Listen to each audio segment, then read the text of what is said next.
Welcome to this kind of agri-web seminar. I hope all of you are safe here at your homes. Now, you all must be wondering what a cop is doing out here.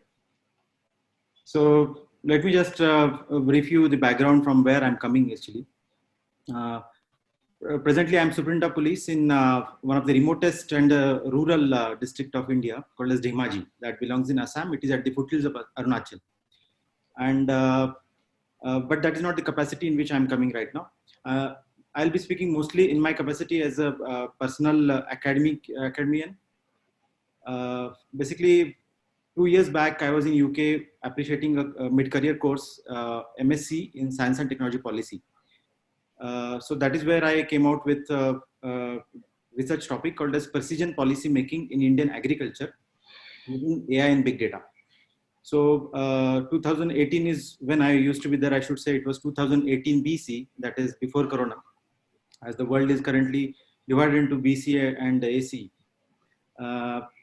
As you all know, Harari says, this crisis is going to hasten the speed of history. And so it is also going to hasten the speed of adoption of technology, transition between Industry 3.0 to Industry 4.0. And in that context, I personally see this as an opportunity if we convert one. So I'll very quickly talk upon my particular area of research, that is precision policy making in Indian agriculture using AI and big data. Although this session is about the smart villages, as Mr. Parul rightly said, agriculture sector is one of the sector when we talk about the villages. So we cannot think of adopting technology, adopting the 4.0 inside the villages, inside the agriculture sector, and not think of villages. So that is where we are here. I could listen to some of the wonderful presentations since in the morning. I also listened to the address of Honorable Minister. And I must tell you that I'm very thrilled with this very idea and the way we are all thinking. There's a lot of synergy in what was told here already and what I'm now going to talk about. I'm going to talk mostly from the government sector. That is where I come from. Although I'm into police, basically Indian Police Service, but like you all must be aware that we also belong to the Indian bureaucracy and we can shift from any departments and anywhere. And that is where the new concept of entrepreneurial bureaucracy is coming these days. So in entrepreneurial bureaucracy, we also want to shed the conventional way of doing business in the government. We want to take a departure from the way we used to make policies here, and a new concept that is coming up is of entrepreneurial bureaucracy. That's a merger of industry plus the government. Can the bureaucrats themselves be entrepreneurs? So I'm going to present one use case of that in agriculture. Allow me to take you all through a very small presentation.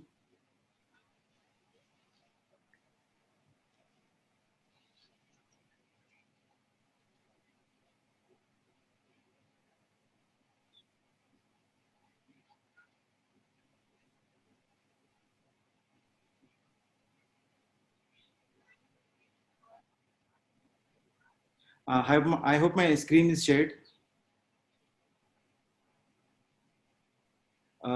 Mr. Parul or Soumya ma'am, is my screen visible now? Yes, yes. Right. So when I say about precision policy making, I borrowed the term precision from precision medicine. So essentially what I mean is customized policy making. So for example, we have certain, presently in the agriculture sector, we have policies for the applicable for the entire length and breadth of the country. So I'm thinking, can we make these policies worldwide? Can we customize them? Can we customize the policy making to the specific villages or farm levels? As you are aware, India has 127 agroclimatic zones, which are made by the nature, and they're quite unique. We have 263 million numbers of farmers and cultivators, which primarily reside in the rural part of India. And whereas we have a huge burden of farmer suicides, and that has been a tragedy for India. But despite this, despite having 127 agroclimatic zones, we have a single unified policy. For example, policy of MSP. So that is my pain point that I'm taking. Now, what are the government responses? Government current responses in the agriculture sector are basically price-based and non-price-based.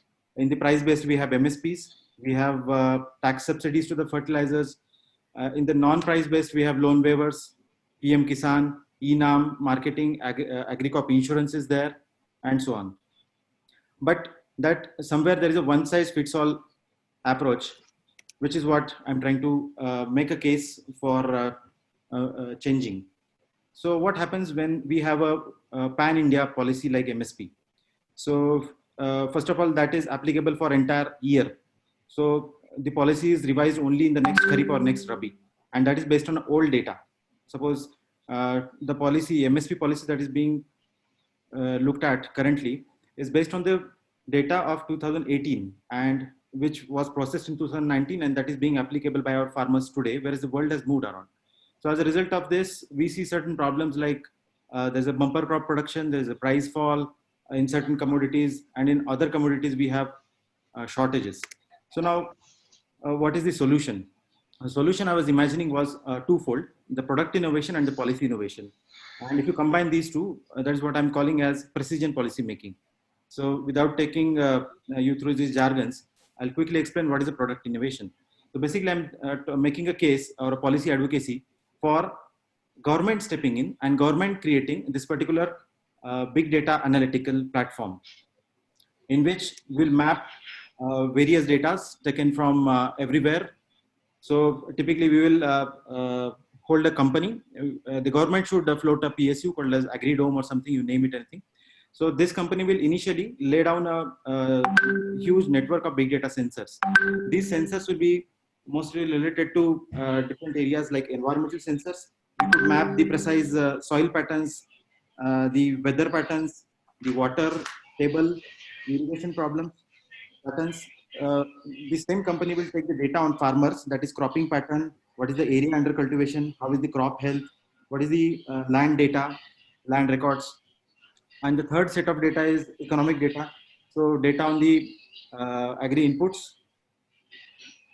input price data that differs from every mandi to mandi, from output prices, the demand and supply, the agri credit prices, crop insurances. We can also tag in scientific data like any patents floated worldwide, agriculture universities writing some papers.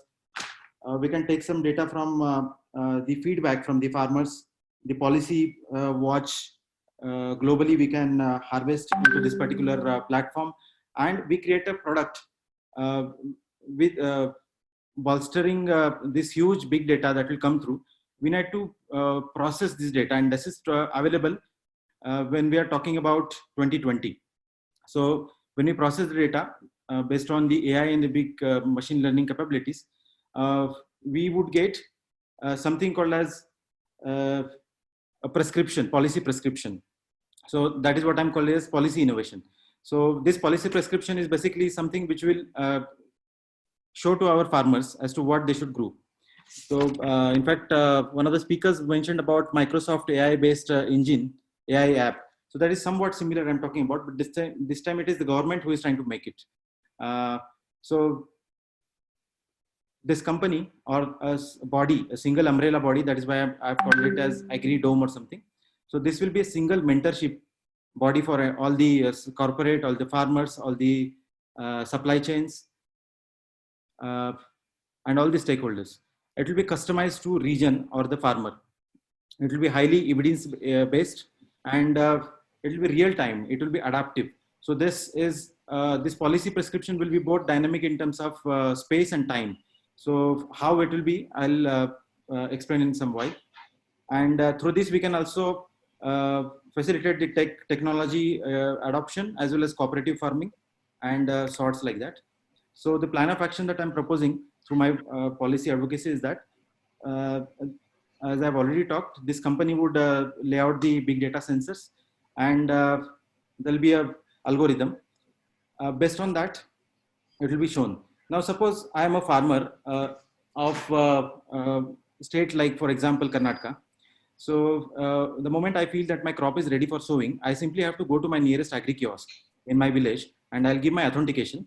When I give my authentication, biometric or otherwise, the GIS map of my own field would pop up on the screen.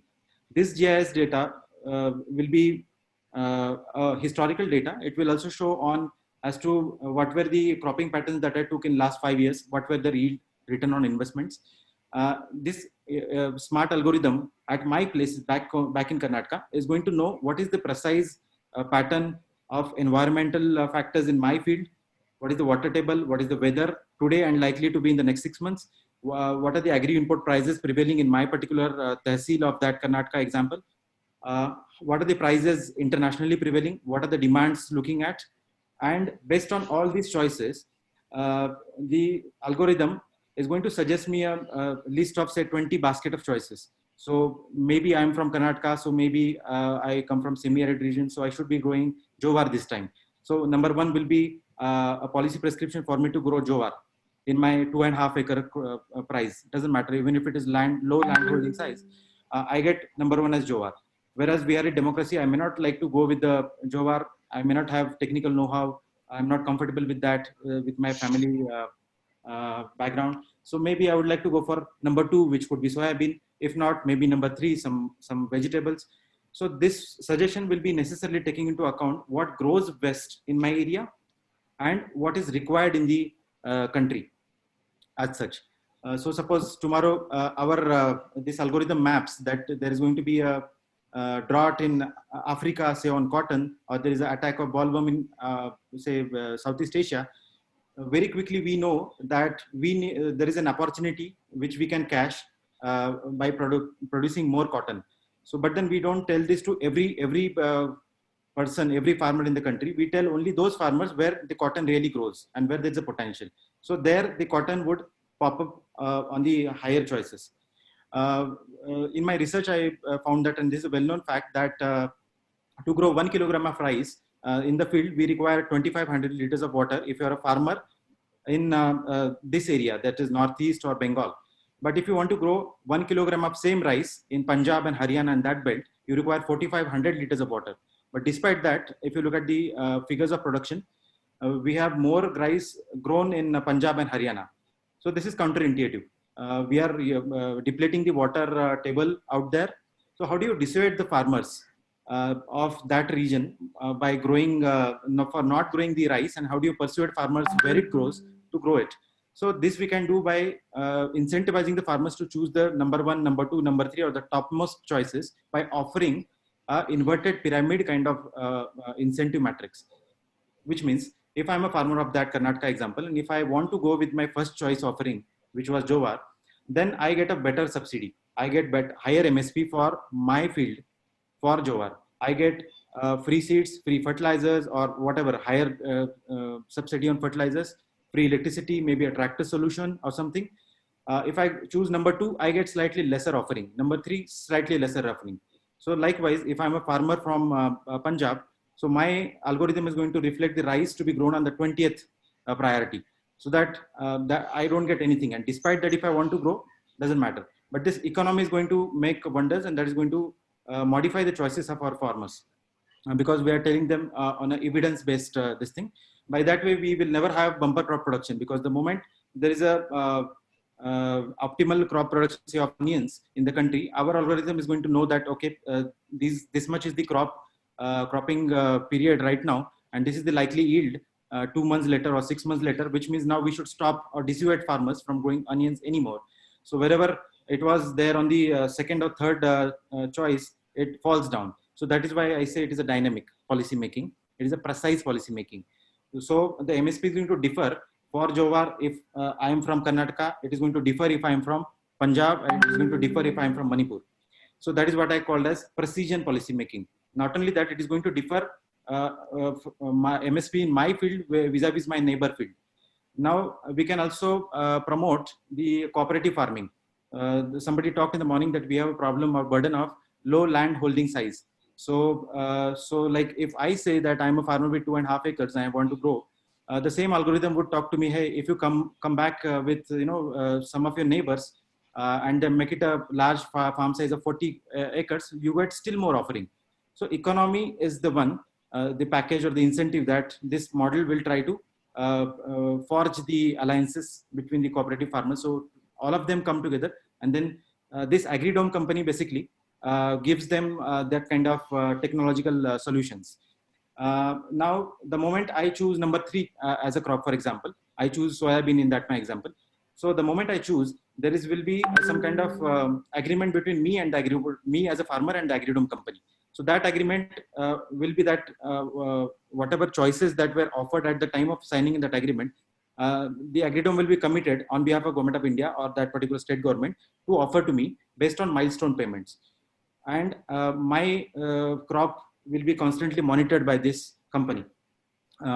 So the moment the crop sprouts, I get my first milestone payment. The moment there is some troubleshoot, there is some issue, there is some pest attack, I go back to that, and there will be some mentors from this company who will ensure that all is at the optimal level. Secondly, the moment I have chosen this contract with the agridome company, the farm insurance or the Fasal Bima is compulsorily activated. So there is no choice. There is no nobody slipping out of this particular scheme of Fasal Bima Yojana. And secondly, by that way, we can offer these solutions to technological interventions to farmers. We can cross-pollinate the very good best practices in the community. We can take factor in farmers' feedback on the same data, and that can play wonders to all the farmers. Now, how do I monetize this company? This agridome company would basically seek some subsidy in the funds from the government, but we won't charge anything to the farmers. Instead, we are sitting, this agridome company would be data rich. So it will have precise data on the number of farms, number of farmers, the likely yields, the likely outputs in next 6 months. And this data will be monetized by giving precise data to the food processing companies or the supply chains or the corporates. We can foster the F2C linkages, and we might charge the big corporates, the ag tech companies, those who want to build upon this. If tomorrow government wants to extend the precision agriculture solution to certain farms based on some, say somebody is from a deprived section, low land holding, or from a low income category, or where there is already suicide in the family, or any other social cause. So maybe this company can extend the precision agriculture solution through third party, and the government might pay the premium for that. And there are several models. So what I'm talking essentially is to create a stack of technology enablement plus the policy enablement for the entire agriculture revamp, and through which we will basically have a controlled production, controlled in the best manner, to have the most optimal kind of production and optimal usage of the resources. What are the caveats? Obviously, it is going to require a lot of meticulous designing of the algorithm. The data sensors will have to be very specific and of high sensitivity. The issues of data privacy in the cyber attack and all those obviously need to be addressed. There is an issue of political feasibility, but then I just pulled out an example like FRBM Act we have in the economic side. There was a wonderful thing. Second was about GST, which was a federal act, and we came out with that. So if there is a will, there is a way. And currently, this particular COVID crisis is likely to offer us that kind of opportunity to maybe go forward with that. So my last policy prescription for the government would be to foster in this kind of entrepreneurial bureaucracy. What is entrepreneurial bureaucracy? So I belong to the government right now. My rank in the Government of India would be somewhere like Deputy Secretary to the Government of India. So me or somebody like me would like to pitch in. Like I walk up to the government and say that please give me 3 years of undisturbed tenure, give me funds, give me some power to make smart contracts. Give me some leeway from the current tendering policies and all that, because it's a special case. We have to care for farmers. It's an emergency. And then in return, what I give is I give this kind of company in the milestone things. In 1 year, we lay out big data sensors. When I say big data sensors, it's all about economic indication plus economic factors plus the big data, artificial intelligence sensors. We have ample technology stacks available everywhere. We have good big data remote sensing capability of the satellites. We have artificial intelligence. It is there everywhere in the silos. Somebody needs to bring all those technologies and put together. So that is what a dedicated bureaucrat who is looking after one particular area would be able to do.